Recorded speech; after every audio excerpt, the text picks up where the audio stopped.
This is Mile High. Do I want to tell the story or do I want to show the message? You've got a lot of work to do between Mile High. The time has come where we can know we have a responsibility, an ethical and moral responsibility. We have to do it better in order to move people along. Up, down, inside out. If you get your mind right, it is not. It is a receiver of thought. Because love is my first technique. It's now time for the show.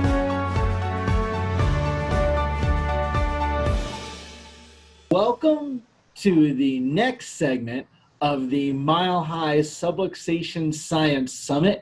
We are grateful to have you aboard, and this has been an incredible day with incredible people sharing, and I'm going to welcome to this segment a man that almost needs no introduction in the chiropractic world, which is Dr. Donny Epstein, and he has done incredible science and research and in chiropractic, and really branching out to areas of neuroscience that are compelling throughout the world. So he's known for development of network spinal, for his epi-energetics organization, and also for some, as I said, most compelling science and research that existed in chiropractic.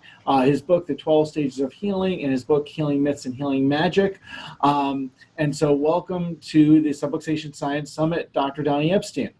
Thanks. And Danny, thank you. You know, I remember a bunch of years ago, for the first Subluxation conference at Sherman, I had conversations at that time at school. I think it was Ralph Boone may have been there at the time, and I said that it's time that if schools are subluxation centered or based, if that's the clinical intervention that's done, it's about time that people actually have an academic course on that, and that's where the Subluxation conference at Sherman has taken off really started from, and I'm really more than excited that indeed you're engaging the largest group of chiropractors in history and taking a look at subluxation science. It's about time.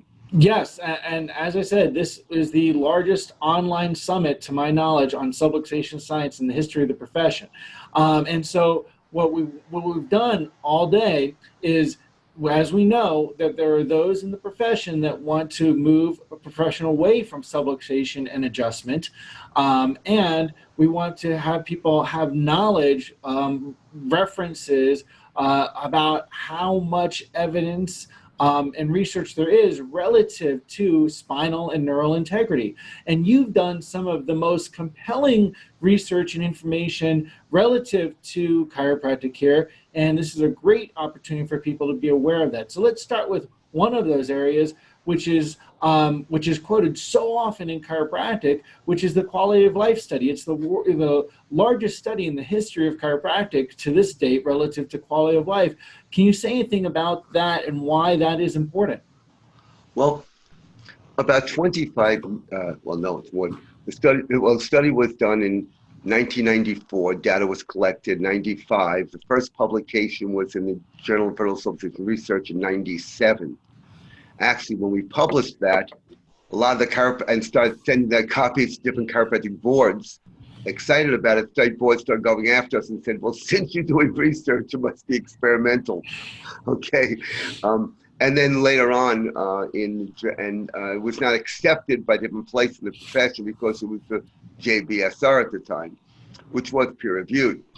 Then we had further studies done years later, 2004, in the Journal of Alternative Complementary Medicine, which is an international peer-reviewed journal, very respected journal.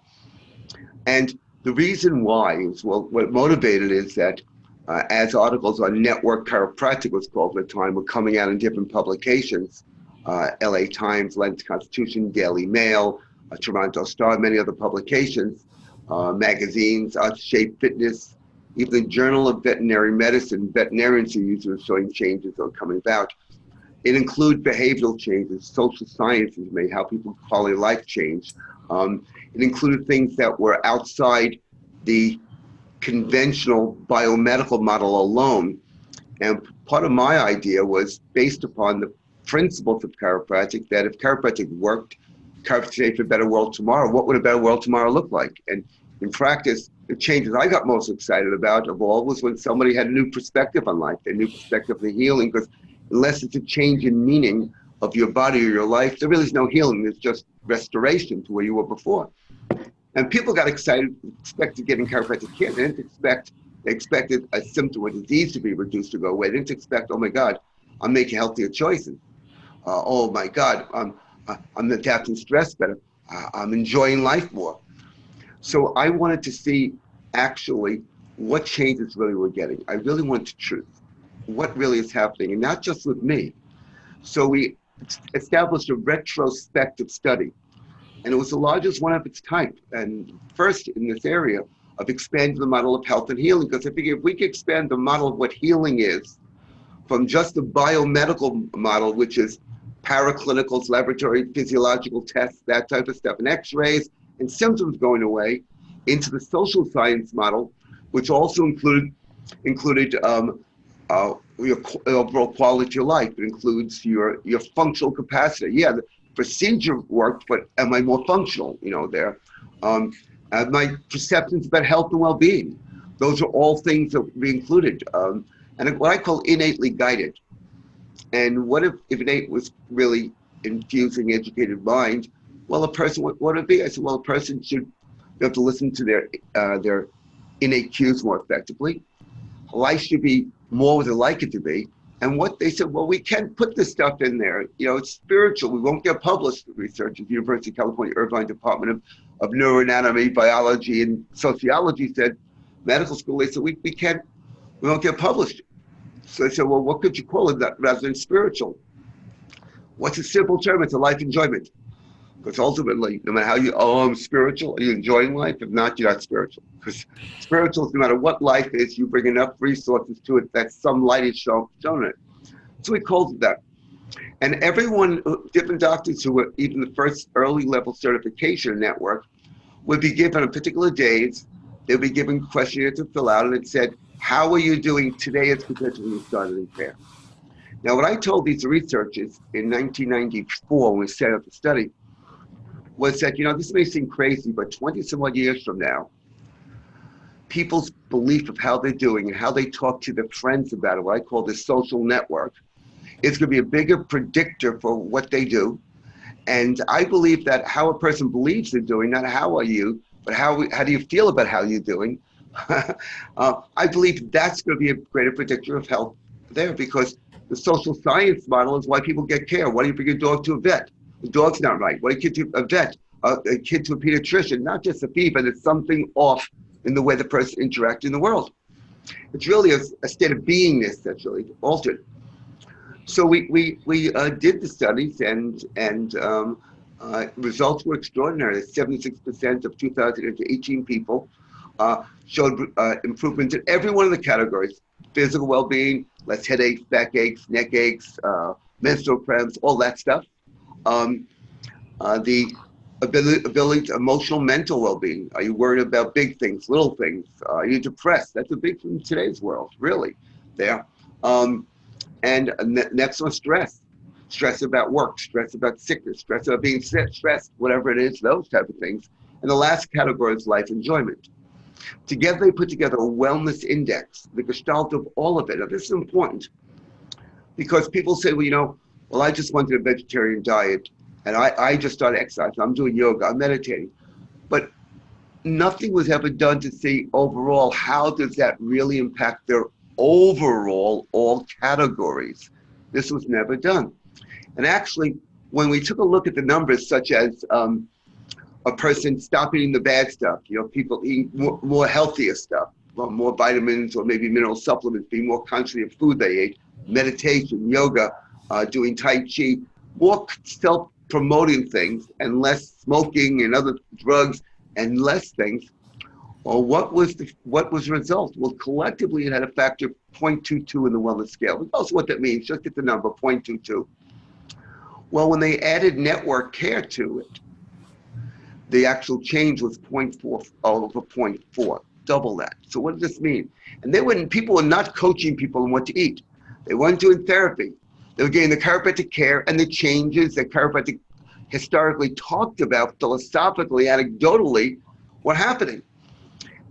But this is it. If you stop doing all the bad stuff and do all the good stuff in relative terms, the care doubled it over all those things. Now the reality is, well, I got a new diet, I have a new supplement. Yeah, but after a few months, you may have to be more strict on the diet, do more workout, because after a while it plateaus. And there's only so many hours you're controlling your life to be focused on what makes you to be healthy. Trying to be healthy can make you sick. Right. Get in living life. But this is the big one. Relative to the path of care and improved quality of life overall, the Gestalt, biomedical, social science, their indicators, how they're doing, of 0.22. The ability of people to constructively make healthy choices fed back on itself at 0.6. So we have something revolutionary. Not does it promote health and well-being, but help promote healthier choices, feeds back on itself. Because I said in the early 1990s to mid 1990s, I said that ultimately what will eventually lead the healthcare industry is not the procedures done, but eventually is how is it making people well. Now, this is it. But the study also showed that if a person, there seems to be very little relationship between a person's symptoms, presence or absence, and the wellness index. So a person can have symptoms and be well, a person's symptoms be ill. That's really interesting because symptoms happen when you're getting sick and when you're getting well. It's a means of adaptive change. You need more energy. This is really, really powerful. So this set the standard for something. I also figured that if politics continued the way it was going, you may have difficulty making health claims. But if the people said, these are the results we have, I'm getting this change, they can't stop a person's personal religious perspective or freedom of speech speaking about that. And it's time you start going about that, because what people care now about is how well you think you're doing. And we have an index for that. So that was really groundbreaking. And from what I understand, there's still been no study that I know of in the healing area or health area that has shown this type of study with this size population. Yes, there's a couple of key things about this that I want to highlight. Number one, to my knowledge, there has not been another study in chiropractic or another healing art of that magnitude. And the chiropractic ones that have been smaller population based did not show as good changes in their quality of life. So that's also a key thing. And the third thing that I want to mention that's vital that highlight and then talk about another research study is this, that you did something very important after that, which is that what you did is the purpose of science. So often people do science projects, research areas to try to prove what they do. Yeah, that's not science, that's politics. Right, that's not science. Versus that you actually, from the information, then change some of your protocol to say, well, this is the best results we've gotten, but can we get better results based on the information that we have? That's really great. So I took Host Network, and one of the things I looked at is, in network, people know you have a wave. People say don't make waves. I make waves, okay? The wave flow into network is a unique phenomenon. We'll talk about that in a moment. What we found is that what was the greatest predictor of a long quality of life? Now, when people had trauma, such as rape, different abuse, and really pretty severe things, they actually got better results. You'd think, well, it'd be worse results. But obviously, these people knew they were wounded, okay? And it's a different thing. There's a challenge there. There's an amount of energy bound up in the system ready to be liberated. So we found that the greatest predictor of all of the change was a person was aware of what was going on in the body. So they were aware of it. So somebody could have a wave going through the body, and if they were not aware of it, their quality of life did not improve. Then there's two waves. The respiratory wave, which is a new process, unique in our areas, not just breathing, but every vertebra of the spine moves. So the afferents start changing the signal to the brain. And the difference, what I'm saying is what B.J. Palmer said, I think the major effect is afferent, not efferent part of the cycle. So the body is receiving poor information, therefore its response is consistent with that. Garbage in, garbage out. That's right. So we're looking at here is now, they found that if a person had a breathing wave where every vertebra starts rocking, you see it move up, it's called a respiratory wave, which kind of resets some of the afferents that way. When that happened, a person really got greater results. If they had the respiratory wave before the network wave and were aware of it, the quality of life was the highest. And if they got both earlier in care, they generally stayed in care. And one of the results this study showed is that you had a 99% patient satisfaction, which is a very big thing, and 95% of the people wanted to continue with care. And after 3 years of the study, the quality of life did not stop. There was no ceiling. It kept going up and up and up. So, for example, if you were in care and you said, how was your life before? And you said, well, my life was pretty good before on a scale, say 1 to 5, but the hypothetical scale, or my life was a 4. A year later in care, you would say that was a 2. You downgraded where you were before because your standard increased. This is unheard of, which is really extraordinary. So based upon that, I said, why? And everything we've done in research has constantly changed the clinical protocol. And now we have a network 2.0 is network spinal analysis. I'll mention that and what led to that. And then new research led to network spinal, a third one. You know, there'll be a network 4.0, because as human physiology able to adapt in the world different, as human consciousness is shifting, we're going to be the leading edge of what's going to be possible between a person's experience of the world and the way they adapt in the world and they contribute. Exactly, and that's how it should be with everything in science and research, is that new information leads for new strategies. And this is a good point before you go into the next research study to mention the work that's being done by the Epienergetics Foundation. So people can learn more about that, yes. The epienergeticsfoundation.org. I think I got the URL correct. Yep. Because we're highlighting is this, through this summit, the organizations, the institutions that we'd like people to plug into and to support. So the research that Dr. Epstein has led, if that's intriguing, you want to support that, support the foundation. Just like we say, support the Foundation for Vertebral Subluxation that Matthew McCoy's and Dr. Chris Kent have held up. And these are great resources. If you go to the epienergeticsfoundation.org site, there's all these abstracts of research that have been done with network that I would like people to plug into, and so they can be knowledgeable. When you have people that are maybe detractors in an educational institution say, oh, well, there's no research, you can show some of this really compelling information and you're more knowledgeable, and then that actually helps you be more certain in delivering the care in your office. And certainty really then lends to practice success. And ultimately, the most important thing, practice member success. Another area. I just want to make you know, I'm the one who coined the term practice member. Yes. And a lot of times it's misused. People don't use the term correctly with their intent that you intend it for. You know, they think of it as they're in a club versus really it was a stage of healing that a person has achieved. They go from a patient to a practice. A patient is someone who wants someone to fix them. They want the person to be accountable. Right. Restore them to prior state. A practice member say, we're going to collaborate. Healing and living a more full life is my responsibility. And I'd like you to be able to assist me, helping my innate capacity for that to happen. Right.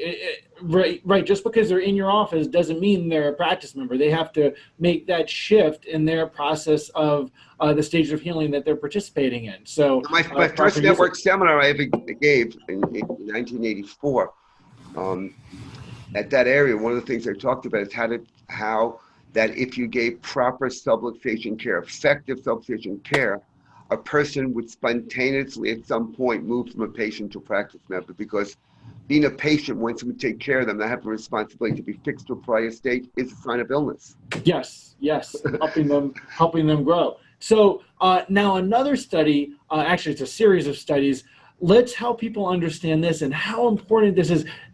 This area that we're going to talk about is something that every chiropractor should be enthused about, no matter what side of the political area you are in chiropractic, which is the central pattern generator. And the network wave is a central pattern generator. This is a new area of neuroscience that really we're going into. Can you help people understand that and what it is? Well, I'm going to continue with what I said before. Once we found that awareness of the wave was key, I started saying, well, then let me take a look at now this research was done. I was not one of the practitioners. We made sure all the practitioners get involved. And so we've got people even relatively new in network who were involved in it, were doing it around the world. So 131 offices, I believe. What happened is I realized that awareness somehow became a key. That's when I started adding somato-respiratory integration, another area where you become aware of the body and breath, because that actually improves things. And just so you know, part of body awareness hooked into the parasympathetic systems. Well, a chiropractic, you look at dropping sympathetic tone, parasympathetic has to also come up also. So and I started changing the care into what's called network spinal analysis, is what I taught for most of the years after that. And 95, I made the shift, because I realized that what did the average patient get in change? The average person had some physical symptom changes, and they had some emotional, mental changes at a certain point. A little bit later, many started noticing that they were adapting to stress more effectively. That's generally when the wave started coming through, had a major stress-busting effect at that particular point in time, assuming the respiratory wave was also there. Then we went further, they got the bigger quality of life changes and made healthier choices. So I looked at when was the average person getting what type of change, and I said, let me include in the protocol the person's self-reported changes that the average practitioner was getting with the average practice member at that time, or patient at that time in care. And I said, let me now find a way of modifying the care to produce a sensory motor association of the body's awareness and self-regulation of the subluxation pattern. Even though the subluxation, the energetics that were associated with it, a loss of coherence, a loss of beingness, and the different factors that would happen. And let me do that. And then we started doing that, so we developed network spinal analysis, where consulting with the person on how well they think they're doing, and helping them realize that wellness and healing is the biggest circle to begin with, and this is our target long term.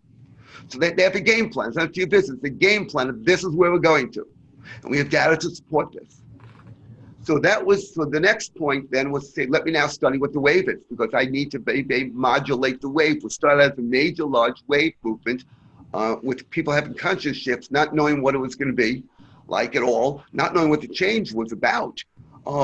And sometimes people's spines improved. And over 30 years of study, it became, this is the most refined level of coherence at a distance the central nervous system ever measured, with factors that are being patented that are actually looking at now modeling how neurons coordinate at a distance, even models for computer models of central nervous system to help people with everything for robotics and surgery. So we're establishing a whole new area. 14 universities have studied the network wave in departments of neuroanatomy and neurobiology, engineering, and mathematics. And people, again, the masses of PhDs studying a new level of coherence of the central nervous system, studying the network wave. And people, again, the masses of PhD degrees in this besides studying it. So there are schools, it's crazy, the schools that people studying aren't getting care, but they're studying, university. And this is an important thing. Coherence at a distance and coherence general of the nervous system. Can you help people understand what that means? Okay. Well, first of all, the way current understanding is coherence means it's also from a quantum level, quantum entanglement. Two parts of the system responding as one whole system. Where if you, for example, made adjustment or contact with the sacrum, the cervical may respond before the signal even got up there.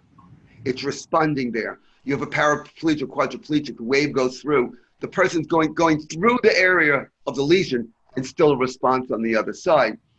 If you and I, love is an example of coherence. If we're together, I may know what you're feeling or thinking.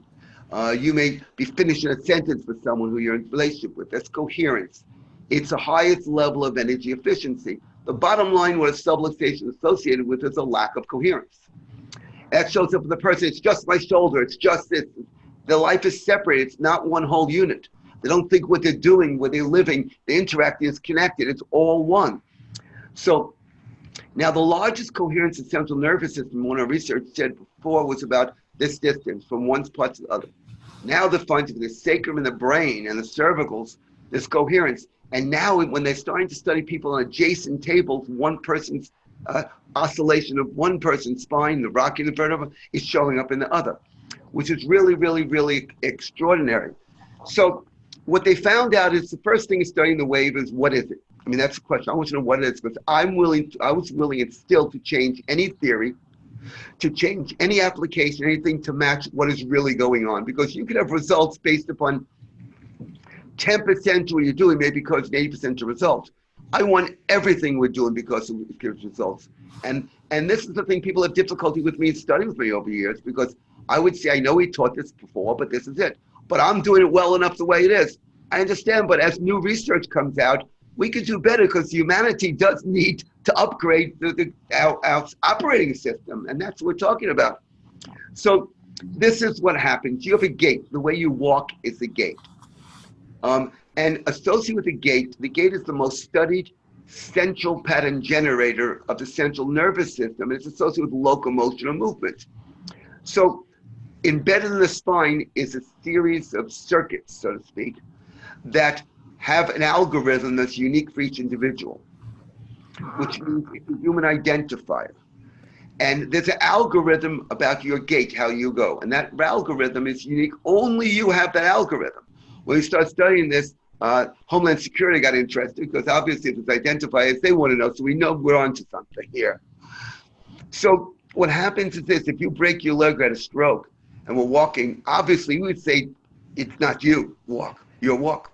But if they had your walk, your previous gait, your prior gait in the system, the same people who developed that system, the people working with the research with us, they would say, well, no, this is you. Because there would be, past the chaotic change of a fracture or a break or stroke or something of that nature, there would be an unsettling in the system.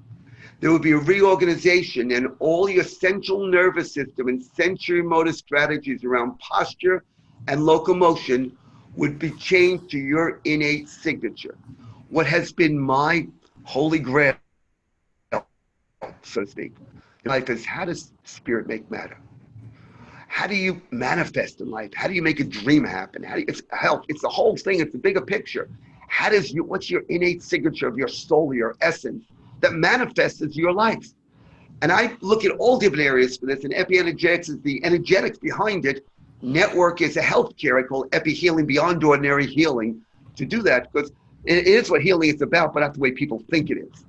So looking at this, 2011, the researchers at the University of Southern California, Department of Engineering and Mathematics, who were doing a bunch of different papers, mathematically first showing that, hey, there are two types of system: the linear system, which means you do a little thing, you get a little change. You get to a big thing, a big change. Therefore, if a person has cancer, you're not going to give them chiropractic care or herb. But if they have just a small thing, then it's okay. I mean, that's what a bunch of professors trying to do, a linear model. How could a gentle force make such a difference? Because a linear system means you have to do a big change. If it's a big problem, small to a small. It's proportionate. Mm-hmm. Living systems are not linear systems. Mm-hmm. And the more adaptable and the more dynamic the living system is, the less force is to make a change. Well, and actually, Danny, that's the perfect thing, because what they used to call chaotic systems, you flap the wing, a butterfly flaps its wings to New York, it changes the weather in Tokyo, it takes 200 years, so it's all interrelated. They changed the term chaos, which they say is ignorance in the system, mm-hmm. and the name of it, into dynamical systems, because it's how dynamical, adaptable it is. Again, nervous system we're talking about. So when we look at this, is there are two types of nonlinear chaotic systems. One is random, it just happens, and the other one is called dynamical. It can be determined, it's predictable, but to be predictable, you have to have enough distance looking at it. So you're in an airplane, you say, wow, the pattern on those mountaintops look like the coronary arteries. It's the same chaotic pattern, the same fractures that are played out. So a dynamical system says a small change in the system at the right time, the right place to change the whole system. that is what when I started realizing that, I started saying, I'm going to further modify my network to how can I do the least to get the most. And to do that, I have to no longer be working in the area of highest tension, highest fixation, higher that. I have to go to the area where actually is most adaptable, the area that's most pliable, the area that isn't locked to get the NHB to adapt more effectively. So with this, and the variable-dura relationships were the most effective places for this. But look at this, in 2011, they noticed something interesting. They were actually looking at someone who's a quadriplegic and the wave going through them, and they said, wow, this looks very similar to the mathematical signature of the human gait. So they actually published papers saying that appeared mathematically that the network wave, I originally called the somatopsychic because it's the body creates the mind, so to speak, the co-creative, that the network wave itself perhaps should be considered the second known central pattern generator of the spine, of the central nervous system and spine, not associated with locomotion. Several papers were published in all different journals. And by the way, relationships with spinal central pattern generator and heart rate variability have also been published in international conferences on cardiology, and a patent has been applied for something that looks like a central nervous system variability, which may regulate heart rate variability based upon the mathematics of a network wave. So this is really huge, huge. So what they found now, and in other papers, emphatically and mathematically valid, they had developed new math. Get this, in 1997, we started doing this. In 1997 to like 2000, the earlier mathematical studies, new Pentium computers came out. It took 20 minutes of computer processing to do the mathematics of the wave. Wow. So this is something that could have never, ever been done before. Now they increased it. I'm also doing systems that beyond chiropractic in the field around the body, and they have to develop better computing powers because the mathematics is beyond what they can do, because the central nervous system processes more information and more different dimensions, actually dimensions. Now looking at 11 dimensions right now simultaneously. And to be coherent is what we're talking about at all different levels. So we found basically, and the studies say that network produces coherence, the central nervous coherence at a distance to the central nervous system. And as care progresses to different levels, or I found the mathematical signature of innate intelligence, basically. The sensory motor strategy, and they're different innate intelligences, which organize differently, and each way the body moves is associated with different intelligence, with the mathematics of that different organizational intelligence. We can predict that, which is really, it's the mathematics of innate. I mean, that's what we're talking about. It's extraordinary. And So, that is it's absolutely extraordinary. And here's the thing, often we talk about the thing we want to get rid of no interference, we want to get rid of interference. But I also love looking at this as, well, what do we want to produce by an adjustment? We want to produce coherence, which would be right. like the opposite of interference, is there's coherence. And that's the key thing. That's where in the study here, which is really important, I started modifying the force application. So we looked earlier in care, and we found that at about 4 months of care, more people were dropping out of care, and actually the quality of life started dropping down. It was still much higher in the beginning, but it wasn't having this high trajectory. And I looked at it, and it started becoming more predictable. It became more stable, not enough instability, because you need instability to the next level. And while I was trying to maintain people there and create stability, the nervous system only grows by instability. Instability without enough adaptive energy is called trauma. Instability with energy is a breakthrough, a miracle, something happens. So we're looking to create a temporary instability, because either you have the largest system, you create, when you go for too much stability, almost all health crisis is too much stability in the system. It's adapting the same way no matter what, the same way no matter what. They'll be associated with low heart rate variability, central nervous variability. And then so let's find this subluxation, adjust and correct it and maintain it. That's assuming that that's a cause. I don't believe in cause and effect in the healing arts. It's many contributing factors. Where do you interact in the system for it to self-regulating and grow the only way it knows how to? And isn't that the essence of chiropractic philosophy? That's it. That being said, one more thing I'd like to cover, because I want to squeeze it into this segment with you, which is relative to, it's not relevant just to network, but chiropractic as a whole, there's this movement to take to a diminution of the concept of subluxation to a joint fixation, as compared to what's the biggest concept we could have relative to subluxation. And I know we've had conversations and been part of conversations in defining that. And where do you see, where would you comment on that when they want to make subluxation just joint dysfunction versus what it can be?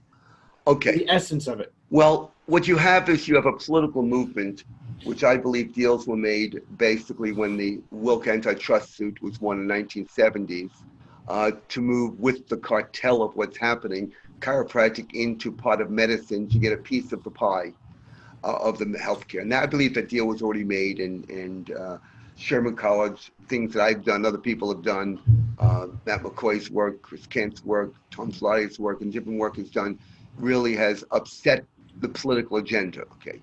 And it's a political agenda. It's a political agenda. Because it's been articulated many years before. I say this, a few things, is that one, for any practitioner, let's ask a real question. What's the highest outcome you would like for your patient based upon care? Let's start with that. What is the highest outcome? Okay. Now, if the outcome is to make them symptom-free, then actually chiropractic care may not be always the best case for that, okay? Because symptoms happen when you're ill and they're well. It's not how you're feeling about how you're feeling. And if that's the case, there really is no real consistent study that shows any type of manipulative therapy is really effective for that, because they're not adjusting subluxation through manipulative therapy.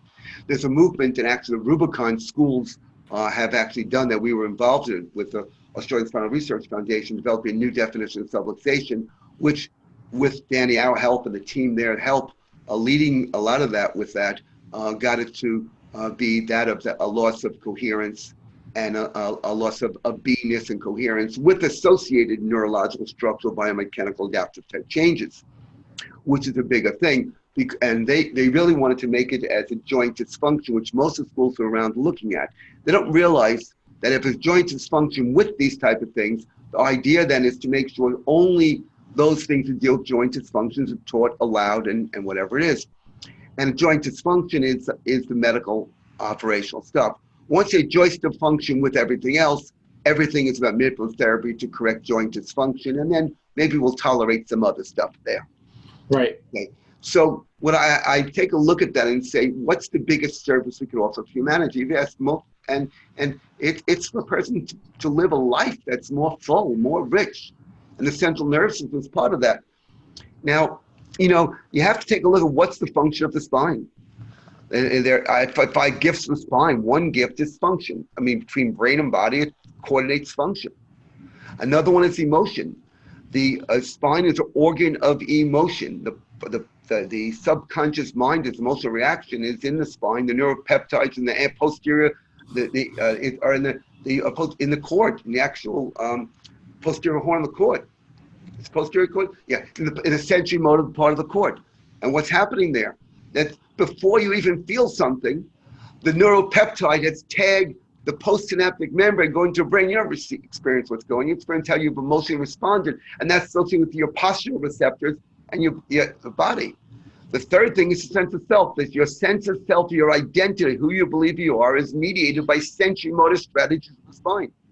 Your ability to make constructive choices requires both descending and ascending messages from the cortex, the emotional system, the body, the viscera, to coordinate basically a gut response, a knowingness of type of change you have to have. Then spiritually, the spine is an organ of spirituality, from yoga to other things there, Kundalini rising. You have spiritual aspects. You have all the spiritual traditions. Every spiritual tradition, at the pinnacle of it, is an experience beyond yourself.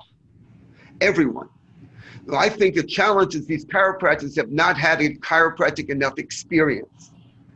Once you have a chiropractic enough experience, where you actually experience a self-organizing intelligence, organizing itself, consistent with your nature, coming into coherence with the environment, where you can actually create, rather than trying to restrict your environment to control it to meet your reduction in your health capacity actually add value to the environment in that area, that's a whole different picture. So what is the highest goal you'd like? Then if that's going to be what outcomes do you have to assess for that produce that?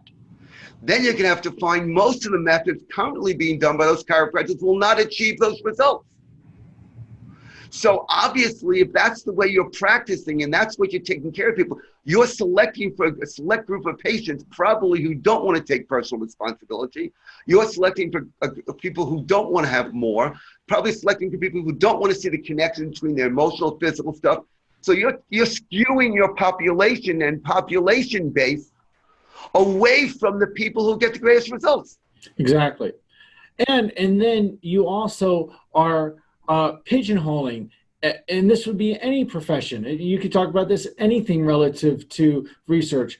Do it on the biggest scale rather than the smallest area of impact. You know, let's draw as big a picture as possible relative to the ramifications of the integrity of the spine and nerve system on a person's life, and let's study that rather than the area that's smallest. Yes, so like one of the things I got a recent call from, they recently, that what they found in one of the, and for 20 years of research, before we put in a journal, before it's published in Journal of Complementary Medicine on the Wave, the essential pattern generator. Before that happened, we 20 years of research in academic journals of mathematics and engineering. But to get enough of a basis that by the time it went to more politicized healthcare journals and that type of thing industry, we had the basis behind it in international conferences all over the place and around the world. But what's really fascinating is they recently found that they found a few years ago, but they published a paper on it because electrical engineering is extremely conservative discipline. At the University of Southern California, for example, their major funding comes from the military industry, and they can't make any claims that will mess up their funding. I mean, just academically and financially, that's it. So they found that the EKG, or the ECG, as we call it, the heart rhythm, the heart wave, was appearing in one of the channels of a person's electromyograph. So they actually rejected one of the recent papers because they say that's impossible, can't do it. One of the mathematical research, newly PhD, he got his PhD studying the network wave. He's now working in the neurosurgery department of USC with neurology and engineering meet. He developed new mathematics, a new way of seeing it. And in this noise, they thought, with enough distance mathematically, could see a pattern. And they found even 10 years ago in their studies, the EKG signal was showing up in one of the EMG signals. And they said it's impossible. They just presented the evidence to the team of the top mathematicians in the world who looked at it and said this is accurate. So the researchers spoke to some people at NIH and said, this seems like this is like a very important thing, that a person's heart rhythm shows up in the spinal rhythm. But not always. As care reaches a certain level, as a person gets more coherent, as they make better life choices, as those things happen, as the wave moves from the spine organized more effectively, this happens. This is pretty damn good, so to speak there. Good, heavenly good. And they said, we don't know, maybe you want to study this. They said, perhaps this signal, and this is theoretical right now, just to let you know, but this is the things researchers are telling us. While the chiropractors talking about joint dysfunction. They say, you know, some of this signal looks remarkably like when a spinal stem cell wakes up. And this is what one of the top heads in NIH said.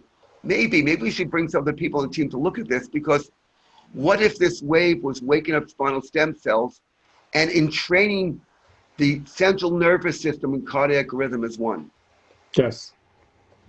It's not chiropractors talking. Mathematicians, PhDs of areas say, we should study this. So then that shows if there's a possibility of a farther reaching thing than a joint dysfunction, let's study that, right? Let's bring chiropractic to what's the biggest impact in what it shows.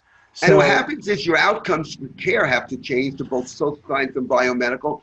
The technique has to change. Things have to change there. So one more thing, I know, and timing is coming to close for this here. One more exciting thing is that wave as it moves through. I thought the wave was carrying information that was disassociated or disconnected, like from the cervical to sacrum or vice versa. And it was taking energy information about your life that's been disconnected with the subluxation, disconnected, and reintegrating it. And what the wave appears to do is suspend the sensory motor patterns associated with something that's not authentic. What does it mean? Because the wave is your authentic sensory motor central nervous system signal. That's your fingerprint of your existence. That we know. Okay, there. Now, what happens is when that wave goes through, it appears to suspend the conditioning in the nervous system that's not you, which is all of our adaptations, all of the stuff that we have, the things that aren't really us. That's my layperson's conversation on what they're speaking about, okay? So, and I take them from point A to point B. But the wave goes up the spine, then it starts going back and down a few times when a person rocks. At that time, it moves to what's called a standing wave, which moves in one direction, so traveling. And if the wave collides one time, it's what's called level 1 of care. 2, level 2, level 3. Now, why is this important? They can predict the number of levels of collision of the wave, which is associated with the care we have with the level of organization of the nervous system, okay? Which is unheard of. It's evolution we're talking about. But this is it. They said that when that standing wave happens, there's no more information being carried from point A to point B. I said, but I was teaching the wave is carrying information. They said, no. I said, what's going on? They said, what happens at that point is all the energy is bound up in the spine going up and down. And it's not carrying information. What's it doing? He said, that's what happened. When that happens, that's when the vertebrae start oscillating. They start rocking. 2 oscillators, level 2, level 3. We've oscillated this. Oscillated. I said, oh my God. So it is the oscillation, the specific rocking of the vertebra associated with the wave that locks the person into another level. So the wave initially suspends what's not real, but then what gives you sustainability? And I said, oh my God, I have to change the system. So rather than having the wave build up, suspending those, creating more instability, suspending those patterns that don't work, what if we get the rocking in the vertebra to occur earlier? There's less instability. The person goes from point A to B faster. It's a faster session. They could then have a greater change, can integrate things, and you have more sustainability. So we switch that to network spinal, which we're now teaching, which is evolution of all my other systems, but as research shows something different at a higher level that's possible, we're going to be doing it. You know, and I'm done developing network here. You know, Danny now is in charge of has the stewardship for where it goes and how it goes, and with other doctors also collectively by the results they're getting. So please, everyone, please start writing case studies and start publishing things. If you find something that's really important, talk to Matt McCoy's group. Find out about where you could publish things about that. If you're interested in, if you've done network, doing network, and want to be involved in research, let us know. Because it's not about proving anything. It's about, we have an innate fingerprint of a person's innate expression that shows up in the spine. It shows up in care. Now, but I don't get waves. That's okay. What is your objective? Is your objective evolution of the system? Or is your objective correction and restoration? Depending on what you're doing, they're all okay. But understand, I want to be out there leading the evolution of chiropractic and all the healing arts. And to the degree which chiropractic profession can still withstand the integrity of what it originally was for and how we could do it, we'll be in chiropractic. If not, it has to evolve because, you know, it's simple. What business you're in, if your business is in winter, economically, you're going to have difficulty. Chiropractic right now should bring in springtime. Yes. And to do that, perhaps some people have to, maybe it has to be called something different. We will see. But I will serve the principle it's based upon and find ways of making this happen and look for truth rather than political expedience. And we want to thank you for always stretching the envelope. And that's vital to do with a healing art that's about connection, that's about communication, and that's about growth, as compared to making it more minute and an area that you focus on the area of disconnection. You know, you got to look where the culture is moving to. The models that are being used are even culturally not appropriate anymore. You know, it's the model. Right. The model of chiropractic is and it may sound, you know, I'm not going to stop being politically correct now. Okay, that, you know, in chiropractic many is an immature masculine model of sexuality, harder, faster, deeper. Make sure there's noise. Use more force if you have to do it. It's an offensive model as compared to how can we assist, how can we usher, how can we collaborate with that intelligence that organizers, learn from it, let the person learn from it, and how can the person in chiropractic care learn more about their life by being innately inspired by that? And how can we support them when it's not happening? How do we go slipping and checking and modify what we're doing? And how often do we send to another methodic person who uses that same technique or another person? I've gone at times to people use different techniques and say, what do you see? I want to find out, how could I find standards that go up a larger circle? Let's expand our circle of participation. Outstanding. Thank you so much for contributing to this Mile High Subluxation Science Summit. If people want to connect more with Donny, number one, epienergetics.com is where you can learn about all his healing arts methodologies, including network spinal. And of course, you can see him at Mile High, August 15th to 18th. So if you have not registered, you want to do that for sure. Use the code Epstein, www.milehighchiro.org. And also learn about the research that has been done. Go to epienergeticsfoundation.org, and you can see the abstracts he's been talking about. We will look forward to seeing you at a future event and at Mile High. So again, thank you so much, Dr. Donny. Thank you, and Danny, and thank you. And Mile High is the place. It is. Love you. Thank you.